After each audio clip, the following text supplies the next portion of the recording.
दुनिया की सबसे बड़ी डेमोक्रेसी, करोड़ों की आबादी और उस देश का ताकतवर इंसान। लेकिन क्या आपने कभी सोचा है कि जब पूरी दुनिया सो रही होती है तब भी एक शख्स देश के लिए जाग रहा होता है। वो नेता जिसे मसीहा कहता है तो कोई विश्वगुरु, लेकिन इस चमक धमक और पावर के पीछे भी एक ऐसी दास्तां जो इतनी दर्दनाक है कि आपकी आंखें नम हो जाएंगी और इतनी इंस्पायरिंग कि आपका सीना गर्व से चौड़ा हो जाएगा। महलों में रहने वाला ये शख्स कभी रेलवे स्टेशन की धूल और चाय की केतली के बीच अपना बचपन बेच रहा था।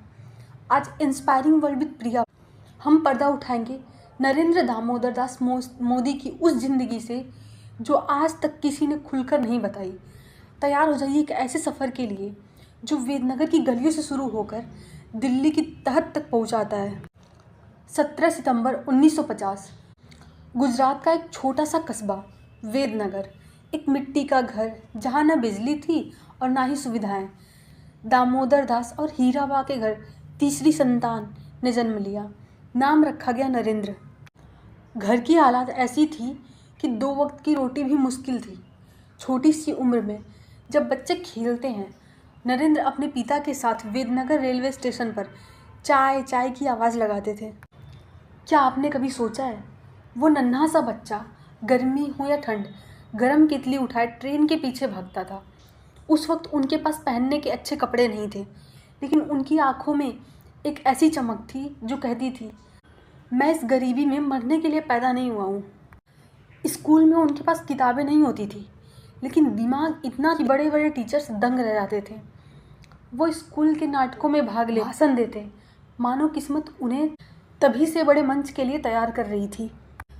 लेकिन कहानी में ट्विस्ट तब आया जब नरेंद्र मोदी सिर्फ 17 से 18 साल के थे।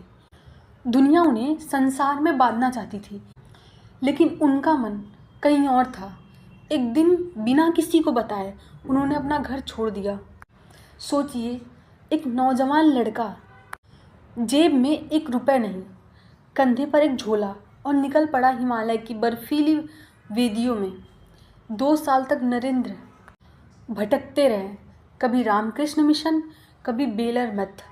उन्होंने भूख सही, ठंड सही और मौत को करीब से देखा। लोग कहते हैं ना, मोदी जी इतने स्ट्रॉन्ग कैसे हैं?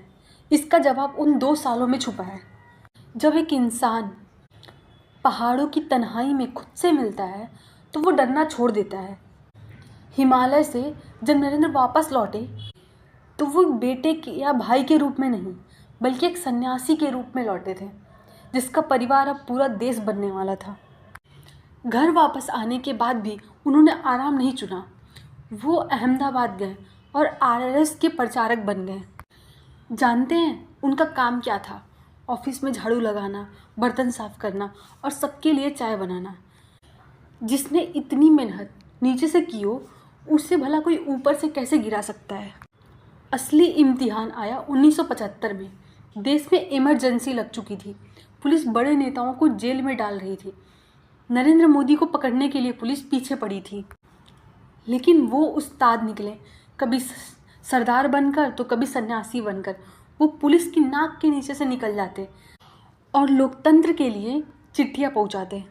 ये वही वक्त था जब दिल्ली के बड़े नेताओं ने नोटिस किया कि गुजरात में एक ऐसा लड़का है जिसका मैनेजमेंट कमाल का है, और यहीं से शुरू हुई उनकी पॉलिटिकल एंट्री। वक्त ने करवट बदली और साल आया 2001। गुजरात एक भयानक भूकंप से कहर रहा था। चारों तरफ मौत का सन्नाटा था। तब अटल बिहारी वाजपेयी ने एक ऐसे शख्स को गुजरात भेजा जिसको लोग सिर्फ एक संगठन का आदमी मानते थे।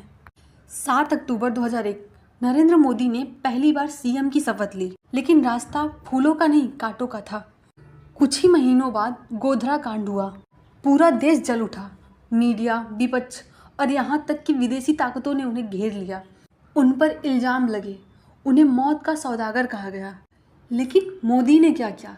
क्या वो टूट गए? नहीं, उन्होंने एक ही मंत्र अपनाया, मेरा काम बोलेगा। उन्होंने गुजरात को वो रास्ता दिखाया जो किसी ने सोचा नहीं था। 24 घंटे बिजली, चमकती सड़कें और विभ्रांत गुजरात का वो विजन जिसने दुनिया भर के बिजनेसमैन को गुजरात बुलाया। दुश्मन बढ़ते गए, लेकिन उनकी लोकप्रियता आग की तरह फैलती गई। एक बार नहीं, दो बार नहीं, लगातार 3 बार गुजरात की जनता ने उन्हें अपनी सराखों पर बिठाया। अब गुजरात छोटा पड़ने लगा था, अब देश पुकार रहा था। साल 2013 बीजेपी ने उन्हें पीएम कैंडिडेट घोषित किया। तब दिल्ली के बड़े बड़े महलों में बैठे लोग हंसते थे। वो कहते थे, एक चाय वाला देश क्या चलाएगा। किसी ने उन्हें नीच कहा तो किसी ने उन्हें जहर की खेती करने वाला। लेकिन मोदी ने हर गली को, हर गाली को एक पत्थर बनाया और उससे अपने सफलता का पुल तैयार किया। अच्छा दिन आने वाला है, ये नारा हर घर की दीवार पर चिपक गया। वो 16 मई 2014 की सुबह जब रिजल्ट आए तो इतिहास पलट चुका था। 30 साल बाद किसी एक पार्टी को पूर्ण बहुमत मिली थी। जब वो पहली बार संसद पहुंचे थे तो उन्होंने जो किया उसने सबका दिल जीत लिया।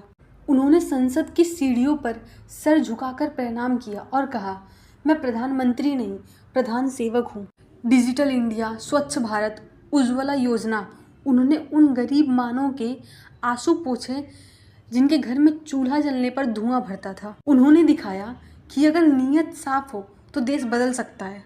दोस्तों, नरेंद्र मोदी की कहानी सिर्फ एक पॉलिटिक्स की कहानी नहीं है। ये कहानी है उस इंसान की जो गरीबी में पैदा हुआ है। ये कहानी है हर उस माँ की जो अपने बच्चे को बड़ा आदमी बनते देखना चाहती है। और आज जो लोग पूछते हैं ना कि मोदी क्यों जीतते हैं, इसका जवाब उनकी रैलीज में नहीं बल्कि उनके 18 घंटे काम करने के जज्बे में है। आज 75 साल की उम्र में भी जब लोग रिटायर होने की सोचते हैं, मोदी विकसित भारत का सपना देख रहे हैं। वो कहते हैं, मैं मेरे लिए नहीं आपके लिए जीता हूँ, मैं मेरे लिए नहीं आपके भविष्य के लिए जागता हूँ। इंस्पायरिंग वर्ल्ड विद प्रिया पर आज हमने देखा कि कैसे एक साधारण सा बालक अपनी मेहनत और देश प्रेम से विश्व पुरुष बन गया। मोदी जी की ज़िंदगी हमें सिखाती है कि हालात चाहे कितने भी बुरे क्यों ना हो, अगर आपके इरादे लोहे जैसे हैं तो पूरी दुनिया आपके कदमों में होगी।